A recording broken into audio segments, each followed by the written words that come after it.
Um computador e uma conexão de internet, pronto. Você pode ser seu próprio jornal. A massificação da internet no fim do século passado prometia a democratização da comunicação. Além de poder conversar com pessoas do outro lado do planeta, você poderia ter seu blog e dizer sua opinião para qualquer um ler. Depois, poderia ser um fotolog ou um vlog, e de um celular mesmo, com uso das imagens, seu próprio jornal nacional estaria disponível para o planeta inteiro. Parecia fácil, mas não foi bem assim. E ficou pior. Pouco depois da virada do século, as redes sociais começaram uma nova revolução da informação, agora controlada pelas Big Techs. Atrás dessa estrutura toda, adivinha está ele, o grande capital. A internet do capitalismo mostrou que você pode ir até onde quiser, desde que ela deixe. Para os amigos, a liberdade de montar comunidades racistas, misóginas, homofóbicas, xenofóbicas. Aos inimigos, as barreiras do algoritmo, dos padrões criados para que portas sejam abertas e janelas sejam fechadas ou vice-versa ao gosto do controlador. Mas a gente segue. Se tem brecha, estaremos lá. Afinal, é assim a história da luta da comunicação popular contra-hegemônica e anticapitalista. Meter a mão na fresta e escancarar a porta é o que comunicadores, youtubers e influenciadores comunistas fazem, ou ao menos tentam fazer, no atual momento da internet. Como fazer o discurso anticapitalista chegar ao povo? Quais as dificuldades que influenciadores têm atualmente com a lógica das Big Techs? Como a internet ajudou ou não a espalhar a palavra de Marx? Para ajudar a gente a responder essas e outras questões da comunicação anticapitalista, o Lado B Revista recebe Ian Neves, historiador, comunista e criador do canal História Pública. Ian, prazer tê-lo aqui. Pra gente é sempre muito bom ter alguém que tá falando sobre o que a gente acredita e tá falando para muitas pessoas. É evidente que pra gente é uma referência, você é uma referência pra comunicação anticapitalista pra gente. E vamos tentar hackear aí, né? E falar de comunicação e comunismo, que são coisas que no final das contas se interligam. Bem-vindo. Muito obrigado pelo convite. Inclusive, falando em referências, né? Eu conheço aqui o podcast desde a época que era só um podcast mesmo, não era um videocast. Então vocês foram uma grande referência pra mim, inclusive, né? E eu queria dizer também que é o primeiro podcast fora de São Paulo que eu participo. Isso já mostra um sintoma aí de que as coisas são excessivamente centralizadas na internet. Então, esses dois assuntos, inclusive, de pioneirismo da comunicação de esquerda revolucionária e excesso de centralização das redes são dois assuntos que a gente deveria debater hoje, com certeza, né? Mas, de qualquer forma, muito obrigado. O programa hoje vai ser aquele meme do cara jogando as cartas falando a culpa é do capitalismo e vem embora. A gente podia falar, a culpa é do capitalismo e embora. Não precisava nem de 40 minutos. Mas a gente vai explicar um pouquinho como é que o capitalismo assume essa responsabilidade de dificultar o nosso trabalho, enfim. Mas é do jogo, é o jogo que está sendo jogado, a gente tem que jogar. Antes de entrar no assunto de hoje, lembrar, né, o Lado B Revista é exclusivo do YouTube, né? Como o Ian falou, a gente normalmente era um podcast, a gente está tentando aí hackear o YouTube, o algoritmo do YouTube, tentar entender o que vocês querem que a gente apresente no YouTube. Então, para isso você já sabe, né? Como o Felipe Neto ensinou lá atrás, precisa assinar o canal, ativar as notificações, deixar o like, comentar, porque, e a gente vai falar sobre isso, não basta você falar assim, eu assino esse canal, eu quero receber o que esse canal tem a dizer. Não é assim, tem que engajar, tem que fazer o algoritmo entender essa nova lógica. Então a gente super chama vocês aqui para estar com a gente e tentar dar um feedback também, dizer o que achou. As perguntas que vocês de repente têm para o Ian, apareceram várias quando a gente anunciou lá no nosso conselho editorial. Pode fazer aí no comentário, mando para ele, de repente ele responde até no canal dele. Pra gente vai ser um barato, tá? E necessário que vocês interajam com a gente. Bem, Ian, vamos ao que interessa. A primeira pergunta é sobre um contexto dessa comunicação atual, né? E aí, quando a internet chega, como eu falei na abertura, ela chega com essa promessa de democratizar a comunicação. Você vai ser seu próprio jornal, você, não vai precisar mais depender dos grandes meios de comunicação. Tudo isso, enfim, você vai fazer seu conteúdo, não só comunicação, qualquer seu conteúdo vai poder vender, entregar para o mundo inteiro. E isso, se for verdade um dia, e eu quero que você fale também, o atual estágio das redes sociais, com a introdução de algoritmos que estão muito bem treinados, mostra que, enfim, atualmente é uma premissa falsa.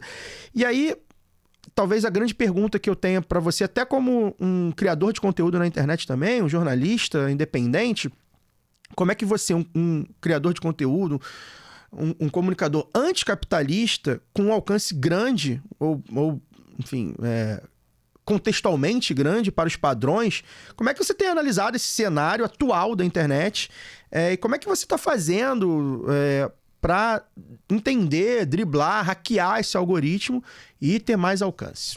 Pois é, a respeito dessa euforia com o surgimento da internet, eu acho que ela era absolutamente natural para o contexto da época, porque a gente estava vindo da esteira da televisão como o principal meio de comunicação. E se a gente pensa, por exemplo, na comunicação de massa que surge com o jornal e os panfletos e os cartazes, existia uma margem para disputa aí, né? Dava para publicar jornais independentes, inclusive o próprio Marx publicava jornais e foi severamente perseguido por publicar os jornais que publicava. Depois nós entramos na era do rádio que foi amplamente utilizado para comunicação em diversos contextos, né? E quando a gente entra na época da televisão, a gente tem um impasse. A televisão surge no momento de um capitalismo extremamente desenvolvido e a televisão, como veículo de comunicação, demanda uma quantidade de capital constante que não é acessível para qualquer grupo de pessoas que deseja tê-lo, né? Então a gente entrou numa era no qual disputar o principal veículo de comunicação parecia quase impossível. De forma alguma, qualquer forma de comunicação anticapitalista ia conseguir uma concessão pública num país burguês. E tampouco teria as ferramentas necessárias para conseguir executar o que a televisão demandava.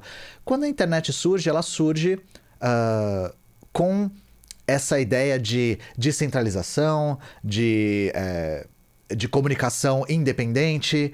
Então, essa euforia fazia sentido, né? Principalmente levando em consideração que a gente vinha dessa era da televisão.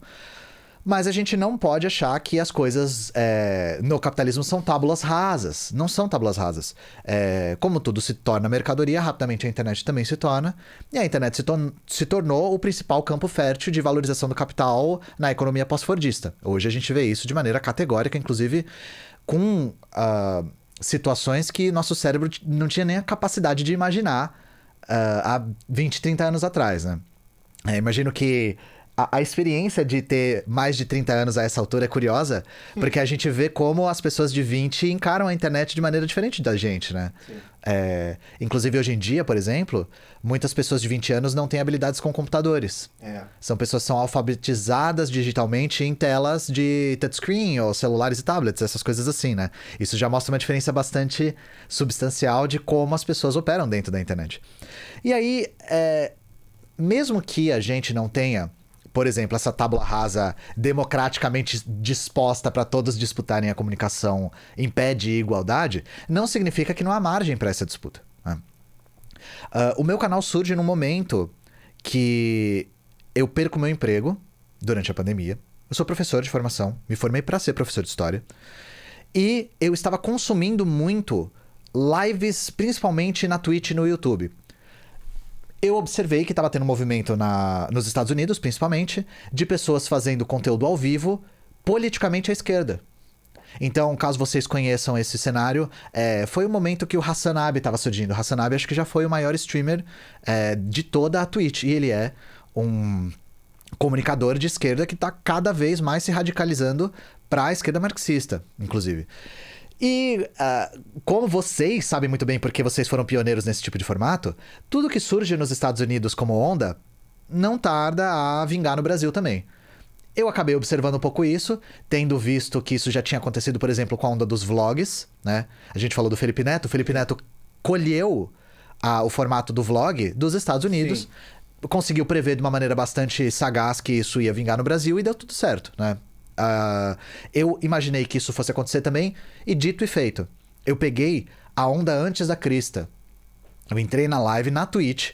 Então, inclusive, muita gente que me segue hoje não sabe que eu comecei na Twitch, sequer que eu tinha Twitch, sequer o que é Twitch, né? A Twitch é uma plataforma para conteúdo ao vivo, principalmente voltada para videogames, mas que estava tendo esse fluxo de pessoas comunicando política ao vivo, algo que eu achei muito corajoso, muito ousado, né? Dar a cara numa câmera ao vivo para um chat hostil e dar sua opinião política, dar sua análise política. Aí eu entrei nesse momento, também muito guiado pela raiva incontrolável que eu tinha ao governo Bolsonaro durante a pandemia. E o que eu achei que eu ia fazer nesse começo era pregar para convertido. E eu tava basicamente contente com pregar para convertido. Eu sou historiador de formação, eu era um estudioso do marxismo-leninismo, eu pensei, pessoas que já são convictas ao lado da esquerda vão se aperfeiçoar no que já fazem. E para mim estava ótimo, aperfeiçoar a militância já formada. No começo meio que foi isso. Eu acabei atingindo o público que estava sedento por consumir conteúdo que já concordava. Uma espécie de zona de conforto, mas que consegue trazer alguma coisa de novo. A grande virada que eu tenho nisso, eu mesmo não estava prevendo. Eu comecei a atingir o público que não era especializado no sentido de já dominava parte do conteúdo que eu transmitia. Quando uma pessoa que me assistia pegou cortes do meu canal e começou a publicar no TikTok. Que era uma rede que eu tinha muito... É preconceito a palavra mesmo. E acho que da dancinha. Exato, nós da nossa geração... A gente demorou a sacar que o TikTok era alguma coisa. Porque a gente achava... A gente tava muito apegado ao que os vídeos eram. E não ao que o TikTok tinha como plataforma de novo. Que era o algoritmo. Exato, a gente não sacou isso na época. Uma pessoa que me assistia, que tem lá seus 20, 22 anos, hoje é um militante da Soberana, inclusive, que milita junto comigo. É um cara que revolucionou a comunicação da Soberana, inclusive, por conta desse olhar. Sim. Pegou uns cortes meus, colocou no TikTok, e eu comecei a ter números que eu nunca imaginei, e comecei a atingir um público que eu nunca imaginei. Sim. Aí teve uma virada. Eu lembro da semana que isso aconteceu. Eu tava pegando 200 pessoas ao vivo, eu comecei a pegar 1.000, 1.500, 2.000 ao vivo, na Twitch, uma coisa extraordinária. Sim. O que eu identifiquei é que boa parte do público que não era particularmente interessado na esquerda radical estava sedento por um discurso político mais radical. E radical pra mim é elogio, como diz o Humberto Matos, meu grande camarada, porque radical significa tomar as coisas pela raiz. Eu acredito que era pessoas à esquerda, ou que pelo menos tinham simpatia pela esquerda, mas que estavam um pouco exaustas da disputa institucional e do discurso, com perdão da palavra, pasteurizado da esquerda institucional. E você acha que... É uma coisa que eu falo muito aqui no lado B. Te interromper para aproveitar esse gancho. Não é um estudo que eu tenho, é bem empírico, um negócio vendo assim e acompanhando as redes. Quando a direita institucional, né? Vamos falar no campo institucional, ela se radicaliza, porque a direita... A direita pré-Bolsonaro era uma direita, evidentemente, menos radical do que o bolsonarista. Ela se extrema, né? Exato, ela se extrema. Você acha que isso jogou para pessoas do campo da esquerda, assim, da social-democracia, pessoas que eram, sei lá, voto no Lula porque é menos pior. Você acha que isso jogou pessoas que estavam na internet também para conhecer? Estão me chamando de comunista, então o que é o comunismo? Deixa eu saber o que é o comunismo aqui. Gostei, vou ficar no comunismo. Você acha que aconteceu esse movimento? Você viu? Acho, super. Eu acho que... eu vou falar uma coisa que eu já falei em outros lugares e que é controversa. O Bolsonaro é uma máquina de criar comunistas. Porque, realmente, o Bolsonaro, ele colocou as instituições burguesas brasileiras à prova. Ele testou os limites de uma democracia burguesa. E mostrou que as instituições burguesas não estão ao nosso favor. Eu acredito que isso foi um choque de realidade para muita gente que acreditava que ainda dava para disputar essas instituições e que não tinham percebido que elas foram criadas para que a gente não consiga disputá-las. Não por acaso boa parte do discurso dele era o discurso da esquerda radical, né? Em que sentido? Contra o sistema, sim. Contra o STF, sim. Contra, enfim... Exatamente. Os parlamentares... A gente fazia esse discurso, né? E ele capturou. E isso é que é uma coisa típica do fascismo. O fascismo do Mussolini, ele capturou, ele aprendeu com o movimento socialista a capturar o ímpeto das massas. Isso é uma das coisas... Se existe uma semelhança que o fascismo e o comunismo e o socialismo têm, é o que o fascismo roubou do comunismo, que é a sua capacidade de movimentar massas. Sim. Isso era uma coisa que estava assustando muito as democracias burguesas da Europa naquele momento. Era nosso, né? Exato. E aí eles falaram, como é que a gente pega essas massas e coloca pro nosso lado? Eles pegaram toda a tática comunicativa agitadora do comunismo, mas subverteram o conteúdo. E o que é importante do fascismo e do nazismo, que diferencia do comunismo, é o seu conteúdo, claro, e não a sua forma. Inclusive, é uma coisa que a extrema-direita contemporânea utiliza muito pra confundir a cabeça das pessoas, que é observar apenas a forma do fascismo e do nazismo pra empurrá-lo pro campo da esquerda. Porque ambos foram jogados na lata do lixo da história. O fascismo brasileiro fez a mesma coisa, assim como o fascismo no mundo todo. Ele pegou esse discurso antissistema, que era uma coisa que era típico da esquerda, e instrumentalizou ele ao seu favor. Mas eu acredito sim que o que você falou é verdade. A extremação da direita fez com que muita gente ficasse sedenta de um discurso de esquerda mais radical. E, de novo, radical no sentido de ir às raízes. O que eu tô chamando de raízes aqui? No lugar de disputar as instituições, demonstrar que elas foram criadas para manter a burguesia no poder. Demonstrar que elas são um ardil. Elas são feitas e estruturadas para que a gente nunca consiga acessá-las. Isso aqui é muito importante. Só que qual que é o problema? Quando esse movimento acontece, precisa haver esquerda radical disponível. Entende? Sim. Existe uma tese aceleracionista que a gente é contra, e eu estou usando a palavra aceleracionista aqui de uma maneira bastante específica. Acreditar que o aumento e o incremento do sofrimento da classe trabalhadora irá fazer com que a classe trabalhadora rume a uma ruptura revolucionária. Isso não é verdade, porque se fosse, a gente teria tido uma revolução durante a ditadura militar. Quando nós temos esses momentos de extremação, precisa haver esquerda radical disponível para absorver. Eu acredito que o meu tipo de comunicação, eu tô falando do meu tipo porque eu não era o único que estava nesse cenário. Nós tínhamos pessoas que vieram antes, pessoas que vieram durante e pessoas que vieram depois, e todas conseguiram observar esse movimento de demanda reprimida por um discurso mais radical. Nós precisamos estar disponíveis para esse tipo de pessoa, que está querendo um discurso que investiga essas raízes à esquerda, entende? E é nesse momento que eu quero, inclusive, pedir a licença para falar sobre a organização que eu faço parte, porque a gente enxerga que a internet precisa ser disputada. Não é nem que ela pode ser disputada, ela precisa ser disputada, porque ela está se tornando rapidamente o principal veículo de comunicação dos brasileiros. Acho que não é surpresa para ninguém que os brasileiros gostam muito de consumo da internet. Nós somos um público gigantesco, engajado, ativo, que tem uma cultura de internet relativamente antiga. Inclusive, a queda do Twitter no Brasil mostrou que os brasileiros na internet Sim. são uma força gigantesca. E se a gente vai observar as estatísticas do IBGE acerca do acesso e do uso da internet, depois da pandemia, isso deu um salto vertiginoso. Por quê? Perdão. Deu um salto vertiginoso porque depois da pandemia e com todo o isolamento social, a internet não se tornou mais um desejo, ela se tornou um artigo de primeira necessidade. E a gente tem observado isso no nosso cotidiano. Tentem usar um serviço bancário sem o celular hoje em dia. Sim.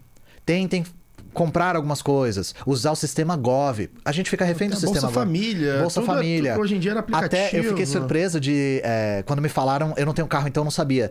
Zona Azul. Você não consegue mais comprar Zona Azul sem o aplicativo do celular. Uhum. Então, isso faz com que o celular não seja mais um objeto de desejo, mas seja de absoluta necessidade. Isso sem falar do desemprego que empurrou milhares e milhares de pessoas para o tipo de trabalho que a gente chama de uberizado hoje em dia. Então, as pessoas até para conseguirem um ofício, e não digo nenhum emprego, ofício. As pessoas têm trabalho, mas não têm emprego.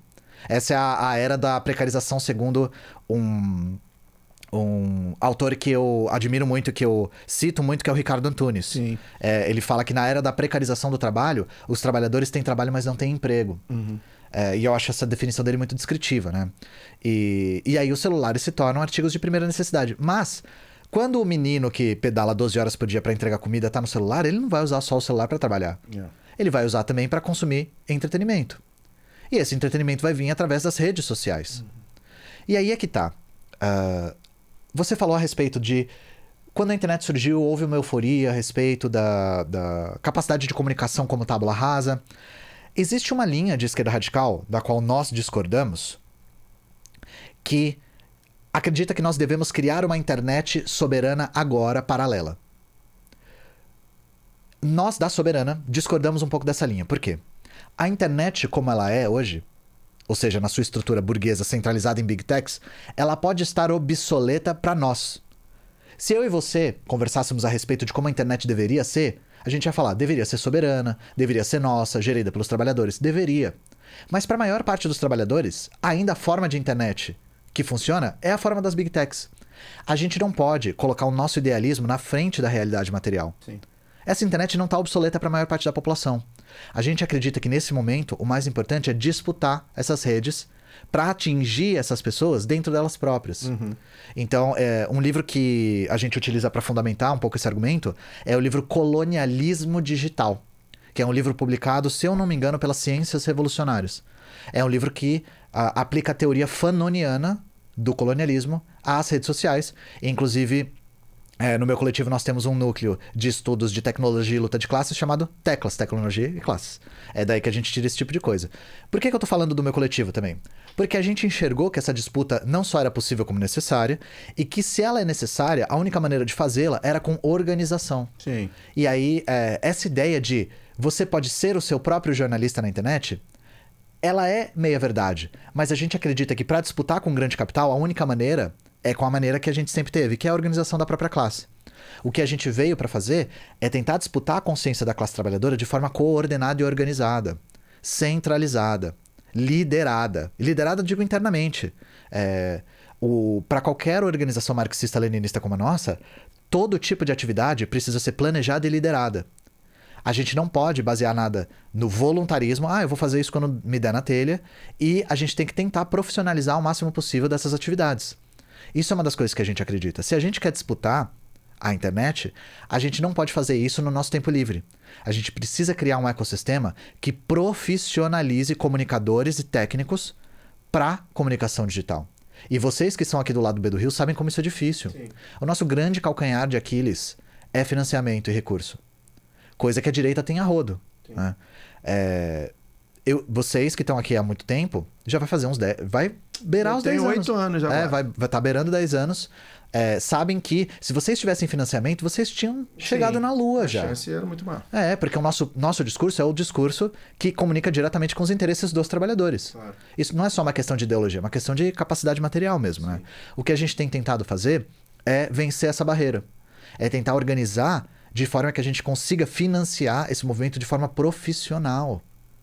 Abrir estúdios, fazer ecossistemas de comunicação que não sejam apenas de forma voluntária. Existe uma ilusão que é muito comum nas pessoas que nos assistem, que é porque nós compartilhamos, eu não estou falando particularmente de eu e vocês, mas falando nós da esquerda. Porque nós da esquerda compartilhamos da mesma ideologia, nós naturalmente vamos nos unir para comunicar ao público como uma força unívoca. E isso não é verdade. Não é verdade. Não é verdade. Não basta nós termos a mesma ideologia. Esse tipo de coordenação não acontece de forma espontânea. O que a gente, inclusive inspirados na teoria revolucionária, mas através da nossa prática também, a gente defende que o nosso passo adiante é em direção à profissionalização desse tipo de criação. E para ser mais categórico, a pessoa que cria tem que ganhar salário. E não tem medo do dinheiro, né? A gente aqui... Existe um tabu. É um debate que a gente faz aqui já há muito tempo, né? Que é a coisa do... É claro que a nossa audiência vai questionar, e é válido que questione, porque nós, enquanto militantes, também questionamos de onde vem o dinheiro, que dinheiro é esse, quem está bancando, porque isso pode, mesmo que não altere diretamente no seu discurso, isso pode alterar como o seu discurso é recebido. Ponto. E aí, acho que todos nós aqui concordamos. Mas tem uma coisa tá ganhando um dinheiro, enfim, de uma organização, o dinheiro que a gente passa recolhendo e tal. E fica assim, mas tá falando isso porque, tá profissionalizando. E parece que perde a pureza, né? Se você é ideológico mesmo, você é militante mesmo, porque é a coisa do panfletar, né? Agora que a gente tá em eleição, você tem que panfletar. Você vai panfletar porque você acredita naquilo, não porque você tá recebendo um salário, um valor mínimo que seja, para cobrir seus custos, para cobrir a sua vida, né? A gente tem... É uma dificuldade que a gente tem. Primeiro, da captação, normal, senão a gente não precisaria ter a gente. Você estaria na Globo, eu seria o William Bonner, né? A gente estaria chegando numa galera. Eles que teriam que ir à luta, não é o caso. A gente sabe, isso é a realidade desde que o mundo é mundo. Tanto que a gente é o capital, né? Não é à toa. A gente tá falando do grande capital, muito dinheiro. Mas mesmo nessa base, né, a gente consegue, e você que é um historiador e um pesquisador do tema, a história mostra que a gente consegue captar alguma coisa para sobreviver e para profissionalizar. Então vai um pouco nisso aí também, essa questão desse ecossistema, né? Que é esse tema que a gente está falando aqui, que quero que você fale um pouco da Soberana, que inclusive a primeira coisa que me vem na Soberana, por exemplo, é a questão do YouTube. Né, Soberana TV, que é um pensamento que logo tem. E aí eu queria que você aproveitasse, contasse um pouco o que é a Soberana, como surgiu, porque pra gente me parece que dar um pouco o caminho, né? A saída um pouco de como a gente pode fazer essa comunicação de forma mais organizada, mais profissional e tudo mais. O importante, eu vou começar do final. Nós estamos construindo os trilhos com o trem correndo. A gente tem uma forma organizativa que a gente não consegue encontrar paralelo no mundo. E isso não é uma forma de arrogância da minha elogio, parte. né? Não é um elogio, a gente adoraria que tivesse, porque a gente aprenderia com a experiência pregressa. Infelizmente não tem, mas a gente adoraria se tornar um modelo para organizações futuras. Inclusive já temos notícias de que pessoas de outros países estão se inspirando no nosso trabalho. Mas como que a gente surge? Como eu falei, eu comecei a criar conteúdo ao vivo achando que logo mais ia chegar essa onda no Brasil. De fato chegou. O fenômeno principal que eu consigo utilizar para demonstrar que isso aconteceu é o Casimiro. E o que eu quero demonstrar com isso? Com o Casimiro a gente viu que o conteúdo ao vivo estava caindo no gosto dos brasileiros. Porque conteúdo ao vivo na internet não era algo tão comum antes disso. E isso tem duas razões. O primeiro foi o formato que se popularizou nos Estados Unidos, que deu um precedente. Mas o segundo as pessoas começaram a ter acesso cada vez mais à internet fixa. Então, se a gente observa os dados do IBGE, hoje em dia, e eu sei que é um dado surpreendente, a maior parte dos brasileiros já tem acesso à internet fixa. A gente imagina que a maior parte dos brasileiros tem acesso à internet móvel ainda. Né? Mas não, a maior parte já tem acesso a alguma forma de Wi-Fi. Seja em lugares públicos, seja do vizinho. Por exemplo, na região norte, muitas pessoas utilizam o mesmo Wi-Fi em toda uma rede de vizinhos. Mas é fixo. E essa internet fixa consegue possibilitar o acesso a conteúdos que consomem mais banda. Por exemplo, vídeo ao vivo. Inclusive, essa tem sido uma discussão entre as companhias telefônicas, né? Que elas estão discutindo que, estão consumindo muito vídeo. A gente tá gastando muito dinheiro. Quem é que vai pagar? E aí, não sei se você vai entrando nisso, mas é um assunto que a gente quer desenvolver depois. Que é isso, assim, as companhias de telefone, TIM, Claro, etc., estão brigando com as Big Techs para saber quem é que paga esse consumo imenso de banda, de vídeo, de live e tudo mais. Isso é importante porque, só um parênteses, eu citei o Teclas, que é o núcleo de estudos de tecnologia, e uma das coisas que eles se preocupam em demonstrar é o custo para a natureza que a internet tem. A gente vê a internet e acha que é uma coisa invisível. É uma força que se move por si só. Uma coisa meio fetichista, assim. Wi-Fi, as ondas. O Wi-Fi. Isso tem um custo humano, número 1, humano. Tem uma quantidade de labor humano gigantesco. E o custo para a natureza é gigantesco. Agora as inteligências artificiais estão revelando um pouco disso. Porque elas gastam uma quantidade de energia elétrica para gerar Jesus de camarão no Facebook impressionante, assim. E é uma coisa que é distopia total. Né?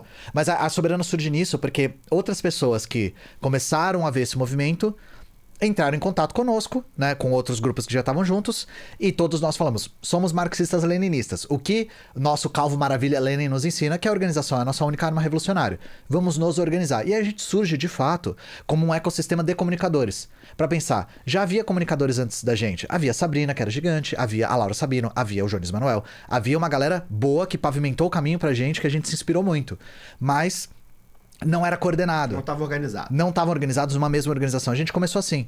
Começamos a fazer isso e aí a gente viu que a internet possibilitava outros caminhos mais interessantes. A gente começou a se transmutar de um coletivo de comunicadores, de criadores de vídeo, criadores de conteúdo, para uma organização que disputa a consciência da classe trabalhadora na internet. E isso é diferente. Porque qual é o ponto? Não basta eu ter muitos números e chegar nas pessoas. Eu tenho que chegar nas pessoas para alguma coisa. Se eu quisesse só número, bom, muitos podcasts aí grandes já deram o caminho das pedras. É banheira de Nutella, é melancia no pescoço, falar um monte de merda. É falar besteira. Isso traz número. Mas quais números e para quê? O que a gente começou a observar? A gente tem que desenvolver um método organizativo na internet que primeiro tenha solidez ideológica. E a solidez ideológica é muito importante, porque lembra que você falou, talvez o dinheiro possa desvirtuar um pouco os princípios? O que blinda a gente disso é que a gente, por 2 anos e pouco, só trabalhou em desenvolver solidez ideológica. Como que a gente protege essa organização de qualquer forma de capitalização, de infiltração, de oportunismo? É difícil, é um trabalho ideológico duro, árduo, e que trazia um desafio novo por estar atuando numa forma organizativa que não tem precedentes. A gente considera que esse processo foi bem sucedido e que agora a gente está partindo para uma outra etapa. O que a gente tem feito? Alguns comunicadores da Soberana chegam em muita gente. Eu chego em muita gente. O João Carvalho chega em muita gente. O Humberto Matos chega em muita gente. A gente alcança uma galera. A gente refletiu muito sobre o que fazer com esses números. E aí, por demanda popular, a gente começou a buscar organizar certos grupos de trabalhadores. Quais? Os que principalmente trabalhavam utilizando a internet como ferramenta. Quais foram os primeiros que surgiram? Psicólogos. Um dos nossos membros mais antigos é psicólogo. Ele trabalha à distância, como todos os psicólogos começaram a trabalhar, sobretudo na pandemia. Ele começou a observar no público dele que havia uma demanda por organização da categoria e pensou, nós atuamos na internet. Por que a gente não tenta organizar a galera que trabalha na internet alcançando essas pessoas? E aí ele fundou o que hoje a gente conhece como Sameca, Saúde Mental Camarada. O Sameca é uma frente de massas da Soberana. Nós criamos o Sameca para absorver os trabalhadores em maior número possível dentro de uma mesma categoria. Com qual objetivo? O primeiro, dar mais dignidade no trabalho. Hoje em dia, gente, quem trabalha com internet, e caso você tenha sorte de não trabalhar, saiba que esse é um fator muito pesado. Quem trabalha com internet não é só, por exemplo, psicólogo. Tem que ser meio influencer. Tem. Como é que você chega nos seus clientes? Como é que você chega nos seus pacientes, no caso dos psicólogos? Fazendo vídeo pro TikTok, fazendo vídeo pro Instagram e chegando nas pessoas. E é um trabalho muito árduo, duplo e pouco recompensante. O que a gente fez?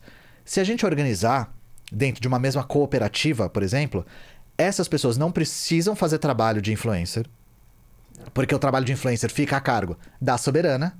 Quem chega nas pessoas somos nós, os comunicadores profissionalizados, que trabalham com comunicação e que fazem isso como ofício. Essas pessoas socializam os valores. Então, quando o dinheiro entra no Sameca, ele é distribuído de maneira socializada. Isso já faz com que a hora da sessão, a hora da consulta do Sameca, seja o dobro da Unimed. A nossa cooperativa, que tem pouco tempo, já consegue pagar o dobro do que a Unimed paga para um psi. E o que é pouco, tá? É pouco, tem que aumentar, mas mostra como a exploração dessa categoria tava brutal, sangrenta, sabe? E como cooperativar tem uma saída também. Muito, mas não só cooperativar. Novamente, como é que a gente blinda isso de se tornar uma corporação? Aí vem o trabalho ideológico. O Sameca não é só uma cooperativa, é meio um sindicato também.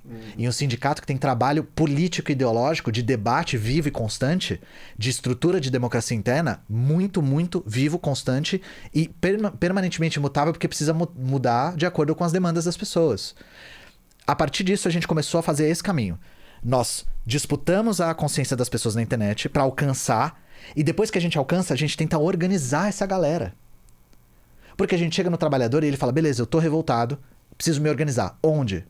A gente tá tentando organizar. Já abrimos uma frente de massas de psis, agora de professores. Muitos professores agora trabalham com... trabalham à distância com professores de línguas, por exemplo. Eu faço aula de espanhol, faço mesmo. Minha aula de espanhol é à distância. Espero que não WeCreate. Eu faço com um camarada, eu queria até citá-lo. Eu faço com um camarada que tem um curso chamado Espanhol Tranque. Ele é daqui do Rio. E ele... é o que é brasileiro argentino. Esse é o Diego. Legal. Eu vejo bastante TikTok, é flamenguista. Um abraço pra ele. Mas olha que coisa, eu até converso com o Diego sobre isso. O Diego começou a conseguir mais alunos porque ele virou influencer. Sim, total. E ele fala, falar TikTok, mas ele é super carismático. E aí a gente começou a conversar como criadores. Sim, e legal. aí eu precisava estudar espanhol. Eu falei, pô, Diego, vamos estudar. E ele me dá aulas particulares à distância, né? Entendi. E aí tem esse detalhe, sabe? A gente juntou todo mundo. Sim. E o nome dessa frente de massas, caso vocês queiram procurar, e eu recomendo que procurem se forem professores, é CESPEM, a sigla é Centro Zoia Prestes de Educação Multidisciplinar. A Zoia Prestes é filha do Prestes, do militante histórico do PCB, e ela é uma grande educadora, a gente quis homenageá-la. Inclusive, ela já ministrou aulas pra própria frente que carrega o nome dela. E a gente tem uma última que é o Júri, que é o Juristas Revolucionários, que organiza juristas. A nossa ideia é ampliar isso cada vez mais. E também nós temos, só para finalizar, uma parceria ideológica e tática com a Unidade Popular. Ah, sim, eu ia perguntar isso. A Unidade Popular é um partido marxista-leninista de massas. E nós, logo cedo, quando eles observaram o nosso trabalho, eles vieram nos procurar pra gente apresentar o que a gente estava fazendo. Eles falaram, pô, nós temos um trabalho nas ruas importante, vocês têm um trabalho na internet importante. A gente quer trabalhar para ampliar nosso campo e fazer com que a classe trabalhadora se organize. Nossa, a gente já deve ter colocado para a Unidade Popular milhares e milhares e milhares de militantes. E isso é uma coisa que deixa a gente extremamente orgulhoso. Pois é, e é até uma pergunta assim para fechar esse tema. Você acha que dá para falar que a Soberana surge como um coletivo de comunicação e se torna um movimento... É isso. Faz um caminho inverso, digamos exatamente assim, isso. que você é um movimento que entra na internet, você já estava na internet, se torna um movimento de Foi exatamente isso que popular. Aconteceu. Interessante. Foi exatamente isso. E aí, sobre isso também, ainda sobre esse tema, que eu acho que é um lugar comum, que a gente ouve muito. A gente aqui já entrevistou professores, pesquisadores, e trata sobre isso, e ouve muito sobre isso, até é um feedback que às vezes a gente tem enquanto comunicador, embora nós não sejamos comunicadores pesquisadores da área, marxistas e tudo mais. A gente tenta ser um pouco mais jornalístico e aí, portanto, a gente tem uma forma de falar que comunica mais com o público. E aí é uma premissa que eu queria que você falasse um pouco, a gente já tratou desse tema com outras pessoas que estiveram aqui, que é a ideia geral de que o marxista e o marxismo e o comunismo teórico não comunica com quem tem que comunicar, que é o povo trabalhador proletário. Eu tenho uma ideia de que isso é meio certo, porque, conforme você for falando, a gente vai conversando, porque eu quero te ouvir primeiro. Mas, enfim, o que você acha dessa ideia? Você acha que a forma que você comunica os seus estudos, enfim, o seu academicismo, ou não só o seu, né, o da Soberana como um todo, de outros pesquisadores, você acha que isso chega em quem interessa, digamos assim? Se chega... Se não chega, por quê? Se é a forma, se é porque é muito acadêmico, que fala bonito, fala difícil, ou não, se tem um outro fator. Queria que você falasse um pouco sobre isso. Assim, a gente tem um público aqui que, em média, é um público de ensino superior, ou então ensino médio, de pessoas, né, mais letradas. Essa eu acho um pouco ladainha, queria te ouvir um pouco sobre que classe trabalhadora você está chegando... Você, que eu digo, né, o comunismo brasileiro está chegando, e se isso de fato é uma barreira, se há conversas sobre isso na própria Soberana. Olha, isso aqui é uma coisa que é fundamental para a gente debater, principalmente porque nós estamos falando de comunicação, particularmente, né? Uma das coisas das quais a gente está absolutamente convicto é de que, sem teoria revolucionária, não há movimento revolucionário. Quando a gente fala que a gente defende uma revolução, não é uma coisa... fantasiosa, utópica. De verdade, a gente acredita que uma revolução é necessária para preservar a gente como espécie, inclusive. Agora a emergência climática está colocando isso... Nós estamos sob uma nuvem de fumaça agora, inclusive, né? Que fez com que São Paulo ficasse mais poluída que Lahore, no Paquistão. É uma coisa impressionante. A gente está falando desse tipo de coisa. Fora todas as contradições do capitalismo de produzir em quantidade e qualidade para todo mundo e as pessoas não terem acesso. Essa é a contradição fundamental do capitalismo, né? E aí, para isso, a gente está absolutamente convicto de que a teoria revolucionária é necessária. Mas aí, obviamente, nós precisamos atingir a classe trabalhadora.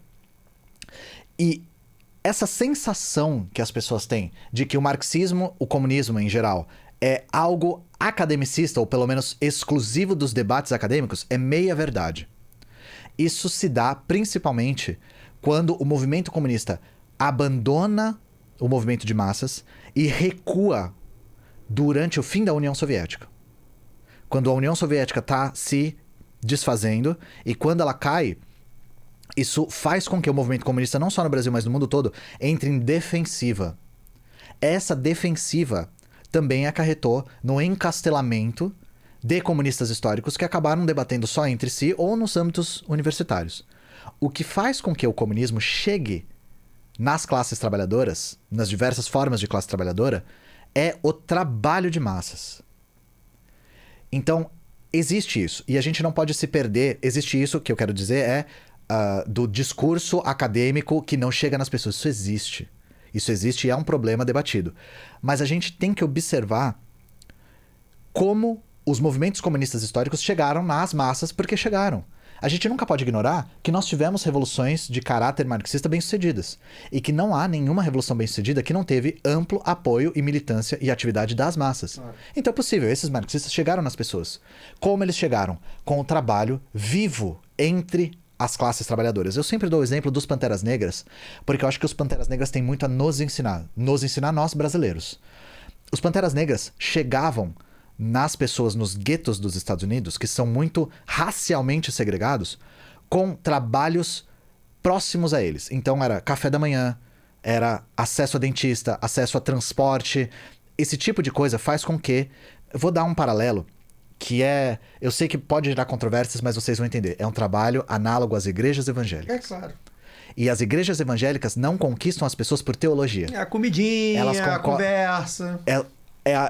salvando seu filho da droga, dando emprego, Sim. ou ajudando ao camarada a arrumar emprego, ao compadre a arrumar emprego. Esse tipo de trabalho é o trabalho que faz com que as pessoas fiquem. E esse trabalho foi feito pelos comunistas em diversos lugares. Sim. É esse trabalho que a gente está voltando a fazer. E eu não digo a gente tem que voltar a fazer, nós estamos voltando a fazer. Porque é na proximidade da onde dói na classe trabalhadora que ela vê que o comunismo luta pelos interesses dela própria. É no trabalho, não é só nas ideias. As ideias são importantes, sim. Porque, novamente, sem teoria revolucionária, não há movimento revolucionário. E a gente está lutando por uma nova forma de organização humana. Isso tem que ser muito, muito bem fundamentado. Filosoficamente, economicamente, politicamente. Não pode dar errado, né? Não pode dar errado. A gente perdeu o direito de dar errado, né? A gente tem que fundamentar essa nova forma de sociabilidade de maneira muito rigorosa. E a gente tem todo esse rigor, segundo nós marxistas, no Marx, e no Engels, e no Lenin, e em outros teóricos importantes que desenvolveram esse pensamento. Esse rigor todo, toda essa pompa acadêmica, ela tem um propósito. Mas ela não pode se perder nesse propósito. Ela não pode colocar o carro na frente dos bois. Ela não pode colocar... E isso é uma coisa que é típica de organizações comunistas da Europa e dos Estados Unidos. Colocar o debate teórico na frente da organização da classe trabalhadora. Existe uma quantidade gigantesca, gente, de teóricos ditos marxistas que não falam uma vírgula a respeito de teoria organizativa. Sendo que teoria organizativa é basicamente a nossa tarefa primordial. Como a gente organiza essa galera? Como é que a gente bota trabalhador com trabalhador? Para fazer política com as próprias mãos, para se auto-organizar. Para fazer com que o mundo que ele cria seja gerido por ele próprio. Isso é importante. E não só debater as nuances do Hegel no original, que é um debate que ele tem o seu lugar. Claro. Tem o seu lugar. Mas ele não pode ficar na frente de tarefas mais imediatas, que é a organização da classe trabalhadora. Então, só para encerrar, o que a gente tenta fazer? Eu acreditei que eu fosse chegar só em pessoas já convertidas e aperfeiçoar isso. Eu achei que eu ia fazer esse movimento, acho que porque eu estava um pouco contaminado por isso também. Eu venho da academia. Eu sou formado pela Universidade de São Paulo, que inclusive é uma das acusadas de repetir esse círculo vicioso de academicismo. Só que aí eu percebi que parte do meu discurso atingia em cheio a classe trabalhadora que sentia o peso do capitalismo nas suas costas. Esse tipo de comunicação agitativa também é algo que nos pegou de surpresa, de maneira muito positiva, que a gente tem conseguido cada vez mais construir em cima. Que tipo de discurso está chegando nas pessoas? Quando que as pessoas realmente olham e falam, eu acho que eu tô desse lado aqui, não daquele? É quando a gente fala do que dói na pele no dia a dia, no cotidiano.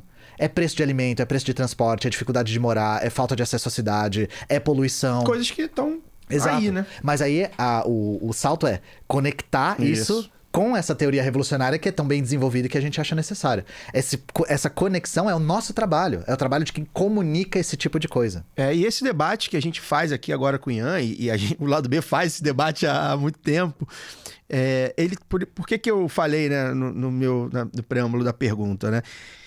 E eu concordo com o Ian em absolutamente tudo, e adiciono também, porque a gente está lutando contra uma força que ela coloca muitas pegadinhas no meio do caminho, né? A gente tem, eu costumo dizer aqui, né? A gente tem a verdade. A gente tem a verdade. Com certeza. A gente tá muito confiante a gente tá que certo, a gente está certo. A gente tá certo, Ponto. Não tem a menor dúvida. Isso aí, todo mundo, a gente sabe que está.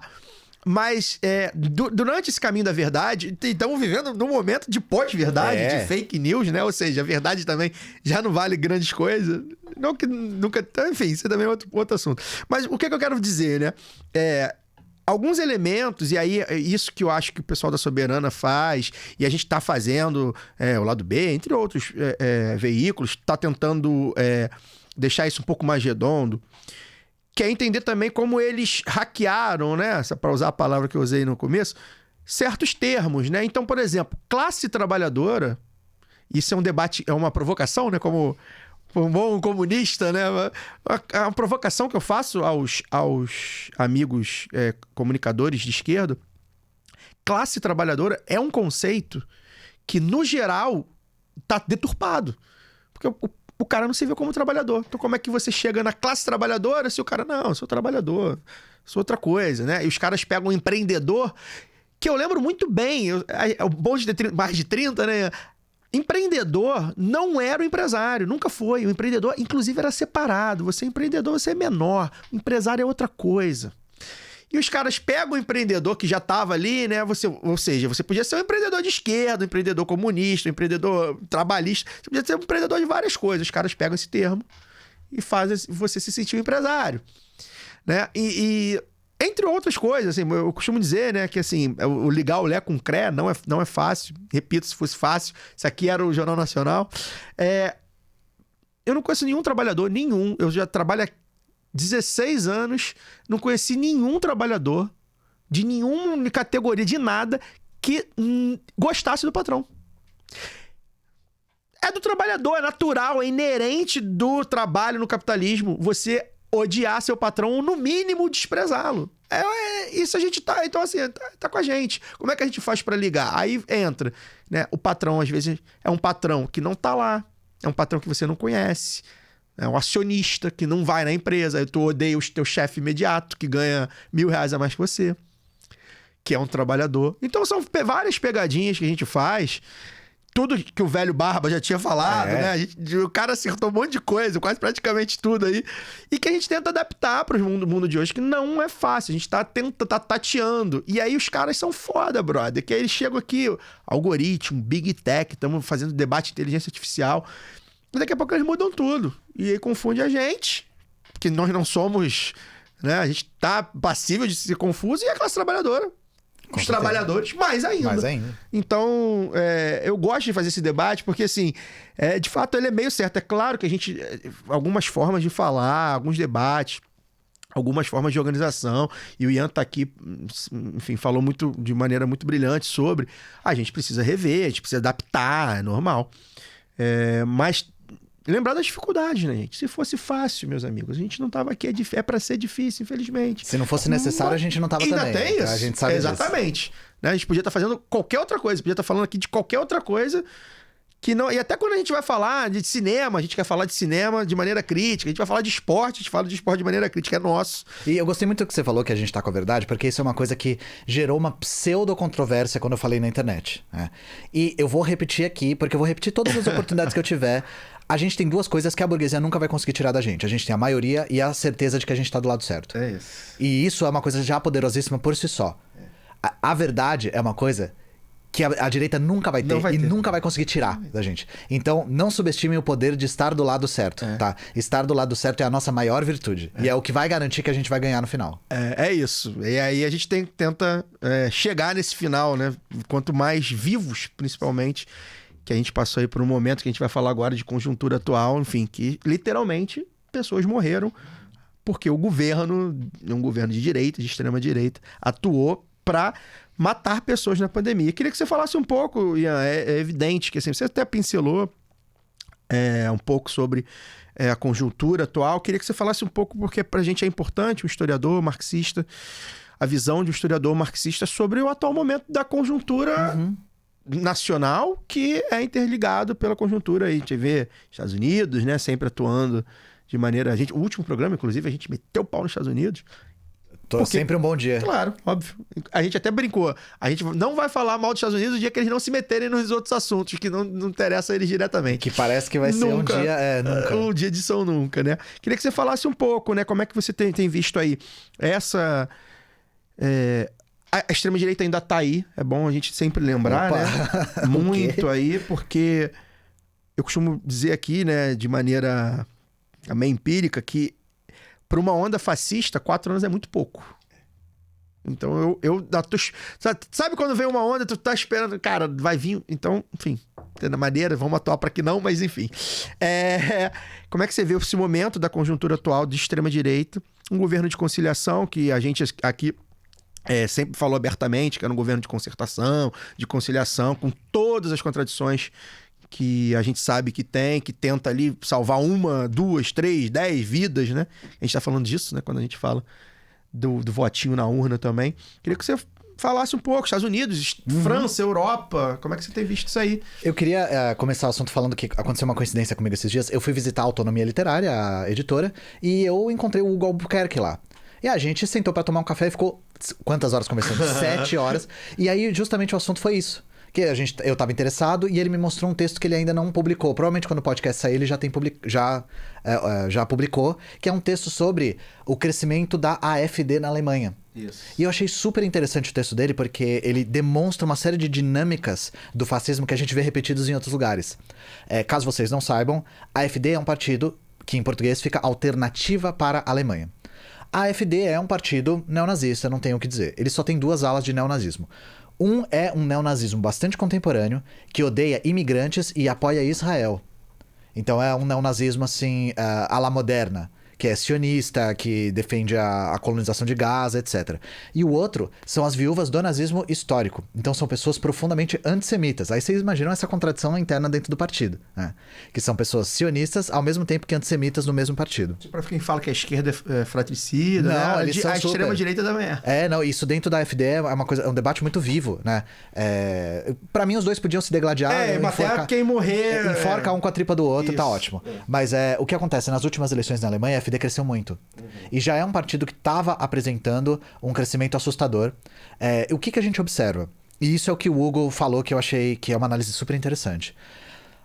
O fascismo, geralmente, encontra terreno fértil em momentos de recesso do capitalismo. Então a gente vê, o fascismo explodiu no mundo todo. Claro, o fascismo italiano um pouco antes, mas no mundo todo como fenômeno político, depois da crise de 29. O refluxo da crise de 29 fez com que ele encontrasse esse campo fértil para conseguir capturar a revolta da classe trabalhadora à direita.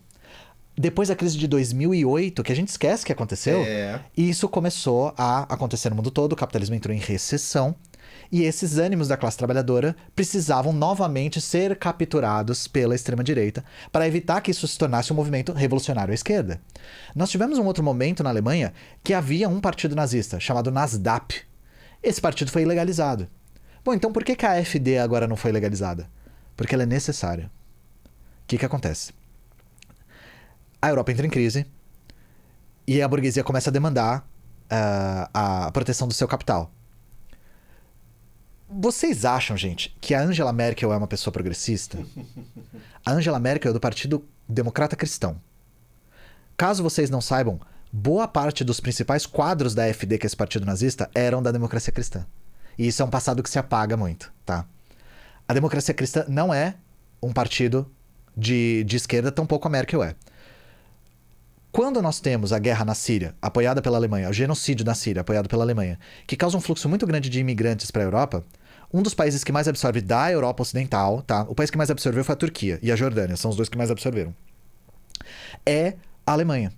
Isso fez com que muita gente achasse que a Merkel era a cultura woke, lacração.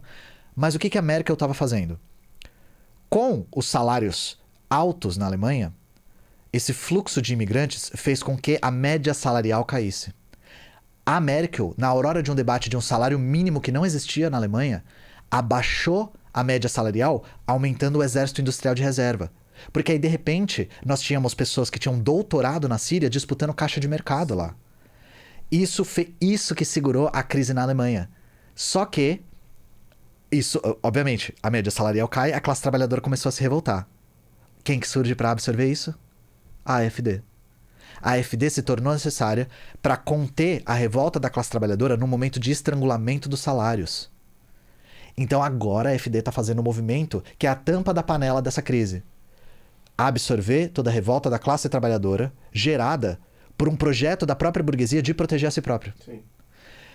Isso a gente tem visto lá. A AfD teve um crescimento gigantesco, sobretudo colocando uma parcela da classe trabalhadora contra outra, a parcela nativa com a imigrante. Isso é uma forma que está se tornando generalizada E a gente teve um outro episódio muito trágico no Reino Unido, que já passou por um processo desse com o Brexit, de contenção da imigração, inclusive que se aprofundou uma crise econômica lá por conta disso. E recentemente nós tivemos o assassinato de 3 crianças, que não foi feito por um imigrante, mas que rapidamente uma notícia falsa circulou de que era um imigrante muçulmano árabe. Ele não era imigrante, não era muçulmano, não era árabe. E aí esses movimentos neonazistas foram para as ruas e começaram a fazer verdadeiros pogroms.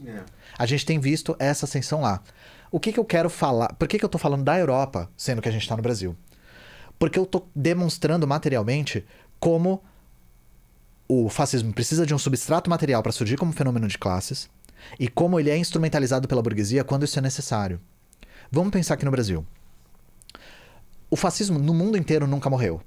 Depois que a Segunda Guerra acabou, principalmente o lado ocidental, o lado ocidental preservou os antigos quadros nazistas e os absorveu dentro da estrutura do Estado. Sim. Boa parte das pessoas que faziam o NASDAP, que foi ilegalizado, e a AfD, são quadros históricos ou vinculados a quadros históricos do nazismo tradicional, né? Aqui no Brasil, a mesma coisa.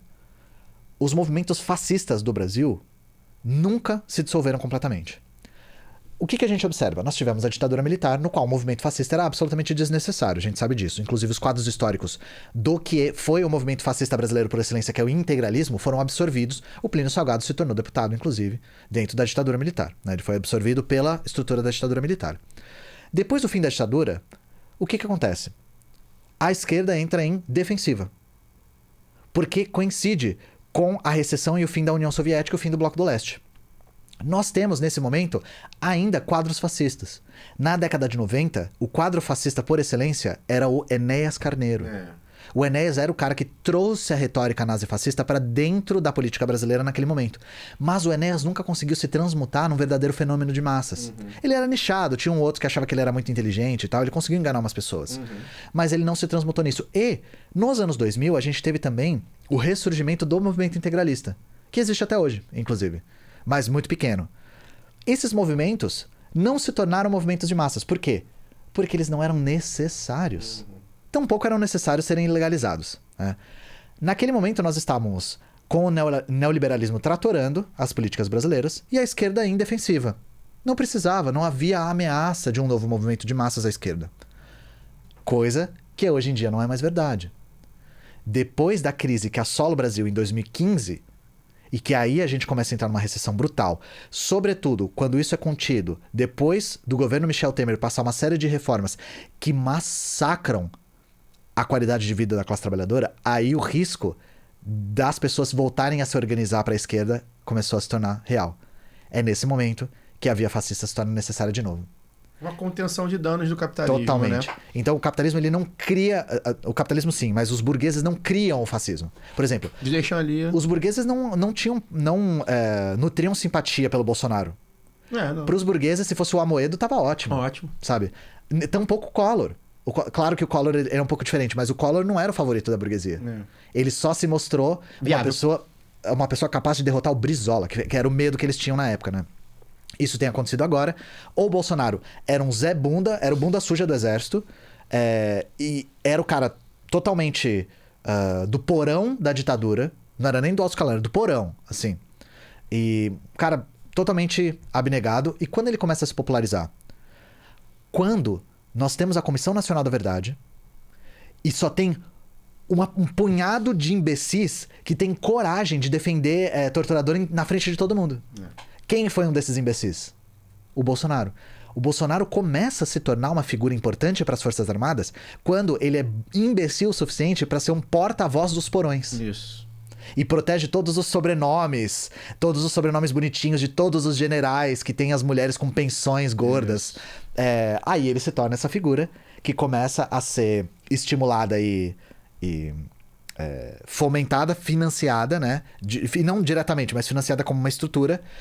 E ele se torna essa via fascista necessária para conter os ânimos. Porque o fascismo, gente, ele tem uma aparência de revolucionário. Ele tem uma aparência de ruptura. No momento de dor e crise, sofrimento e desesperança, o fascismo aparenta ser algo como alternativo. E aí a gente chega no elefante na sala. Pablo Marçal. Eu já vinha falando há muito tempo que o Bolsonaro não é mais protagonista do bolsonarismo. Uhum. O que nós não sabíamos ainda era quem ia ser. Quem seria? É muito possível... Aí eu tenho duas hipóteses, que acabou de acontecer, tá? Vocês estão vendo esse podcast no futuro. Duas hipóteses. Uma é que pode ser o próprio Pablo Marçal, e a outra é que o Pablo Marçal questionou os paradigmas de tal forma que daqui pra frente a gente vai ver vários Marçais. Sim. Porque a gente costuma falar assim, o fulano é o Bolsonaro, o Zema é o Bolsonaro de Minas. O Tarcísio é o Bolsonaro. Porque eles meio virou que... uma figura. Exato, eles imitam meio o método do Deus, Pátria e Família, meio, mais ou menos, o método tiozão. Pega meio, alguma coisa, uma né? coisinha ou outra. O Pablo Marçal, e isso é uma coisa que é importante a gente enxergar nessa nova fase. Eu acho que ele inaugura uma nova fase. Porque o Bolsonaro, ele colocava as instituições burguesas à prova.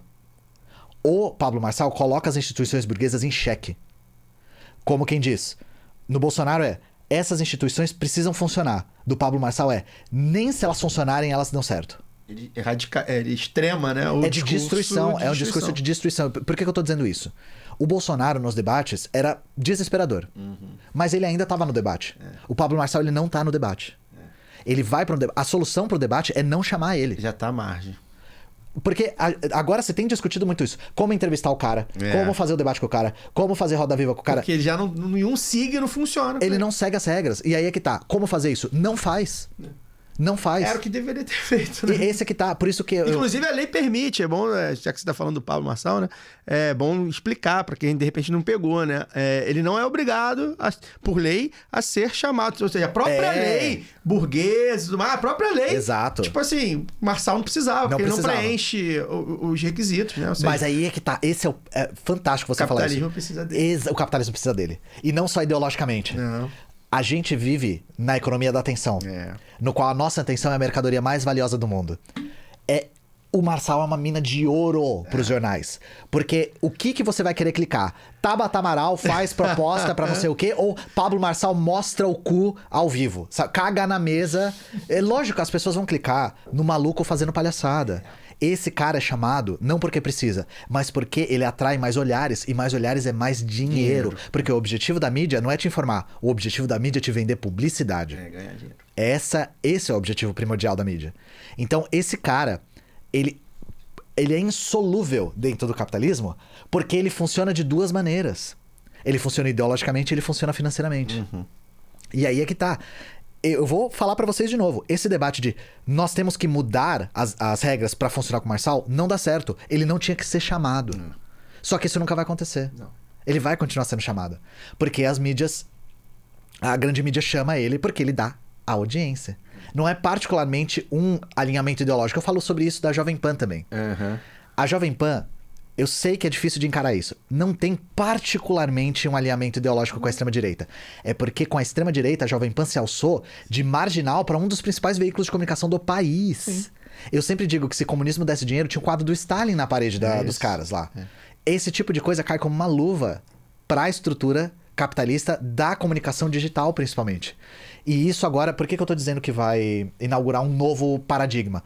Porque a gente vai ver Marçal atrás de Marçal surgindo em todos os estados. E vai ser assim... Uns vão dar mais certo, outros menos, mas como foi com o Bolsonaro. Vai acontecer. Mas isso vai parecer uma onda lisérgica do extrato mais fino da ayahuasca, sabe? Porque... A distopia não tem vai ser muito estranho. Mas aí isso é uma das coisas que a gente tá tendo que enfrentar agora. E, novamente, como os marxistas estão muito preocupados não só em analisar a realidade, mas transformá-la, gente, agora, mais do que nunca, não tem jeito. Organização da classe trabalhadora é necessário. Porque foi o que eu falei. O Bolsonaro pode ter testado os limites da instituição burguesa, como, por exemplo, o Alexandre de Moraes, né? Que faz parte de uma instituição que conteve os ímpetos do Bolsonaro. O Marçal tá destruindo essas instituições. Tá fazendo com que elas não funcionem de forma nenhuma. E aí, inclusive, mostrando toda a forma como... A estrutura burguesa não está aparentada e não tem interesse em estar aparentada para conter esse tipo de movimento. Né? É isso. E acho que também, para adicionar um pouco, né, na fala do Ian, ficou muito claro como o fascismo não é uma ameaça pro capital, né? Não, A ele gente precisa... inclusive, uma dádiva. Pois é, o capital vai dar um jeito de colocar ele no debate, de chamar ele para conversar, vai dar um jeito, né? Porque ele não é uma ameaça, né? E como o fascismo e o capital têm que andar de mãos dadas, eu dei esse exemplo histórico do Enéas e do integralismo para mostrar isso. O fascismo existe ideologicamente na sociedade sempre. A questão é se ele é ou não instrumentalizado pela burguesia. Solta o cachorro do fascismo. Solta ou prende, exato. Solta ou prende. Isso é fundamental. Aquela metáfora muito... E aí, se a gente debate também, eu acho que o Ian brilhantemente mostrou pra gente. Cara, prazerzaço conversar com você de verdade, assim, me amarro, assim, confesso que eu vejo mais os TikToks, né? Porque é o que comunica, Mas né? você vê como o TikTok é uma coisa importante pra nossa comunicação. Caramba, pra gente tem sido muito importante. Se você tem esse TikTok, segue o lado B. Se você tem que TikTok, consuma bastante o conteúdo que o algoritmo entende, o algoritmo do TikTok, Sim, quando a gente falou aqui. E eu não sou só uma pessoa que critica, eu também sou um ávido consumidor de TikTok, gente. Aquela coisa me contaminou. Tem muita coisa boa. Tem muita coisa boa. E tem muito comunicador jovem bom. Tem. Então, isso assim, um beijo pra todos os comunicadores do TikTok, que é um nicho à parte. E que eu tardei a entrar bater aqui. A gente demorou a entender, né? Mas agora a gente tem que disputar. É o campo da esquerda inteiro, do institucional ao marxista mais radical. A gente demorou a entender. Dancinha, irmão. Se tiver que fazer dancinha pra fazer revolução, a gente faz. Se fosse fácil assim, quem dera. Pois é. Então, enfim, um barato conversar contigo. Acho que a gente conseguiu refletir bastante. A ideia era falar mais sobre comunicação, mas não tem como não falar de conjuntura política, econômica, sem falar de comunicação, de algoritmo, de Big Tech. E acho que a gente conseguiu. Brigadão pela sua presença. Deixa seu destaque final aí. As redes do Soberana, do seu canal. É isso aí. Muito obrigado pelo convite novamente. Eu vou repetir que foi o primeiro podcast fora de São Paulo. Não vou nem dizer fora do eixo São Paulo, fora do estado de São Paulo, que eu participei. Sempre que eu estiver aqui no Rio, eu vou dar um salve pra vocês, porque foi um prazer imenso. E caso vocês queiram conhecer mais o nosso trabalho, as minhas redes agora eu tô mudando um pouquinho pra Ian Neves no lugar de História Pública, porque é uma coisa que a gente tem analisado, as pessoas procuram mais pelos nomes das pessoas do que pelos nomes dos canais. Então eu tenho feito essa mudança. Aí vocês vão conseguir me encontrar com os dois nomes por enquanto, ainda História Pública e Ian Neves. E a Soberana tem um site, tem uma loja que a gente utiliza pra financiar nossas atividades políticas. E, principalmente, a gente tem se comunicado cada vez mais com o público, cada vez mais não, ainda com o público, pelo Discord, que a gente sabe que é uma plataforma um pouco hermética, ela é um pouco difícil de entrar, mas ela é ainda uma maneira da gente alcançar muita gente sem ter muito custo. E que custo é o calcanhar de Aquiles. Então, discord.gg/soberana ainda é o Discord político da América Latina mais numeroso da América Latina, foi redundante isso, mas enfim. E lá a gente organiza, por exemplo, as frentes de massas. Então, se você é psi, professor, jurista, quer se organizar, trabalha à distância, quer começar a debater a sua categoria à esquerda, estudar mais marxismo-leninismo, eu, inclusive, ministro formações para as frentes de massas com frequência. Conheçam através do nosso Discord e em todas as redes, se vocês procurarem Soberana, vocês vão encontrar esta bela imagem aqui dessa foice martelo estilizada. Grande nome, inclusive, um nome muito... Acho que... Inspirado, inclusive, na vacina cubana, que era a vacina soberana. Foi nesse momento que surgiu, a gente achou que o debate sobre soberania digital e soberania nacional eram debates importantes, a gente quis dar esse nome, e é uma coisa que a gente se orgulha muito desse processo de construção. Sim.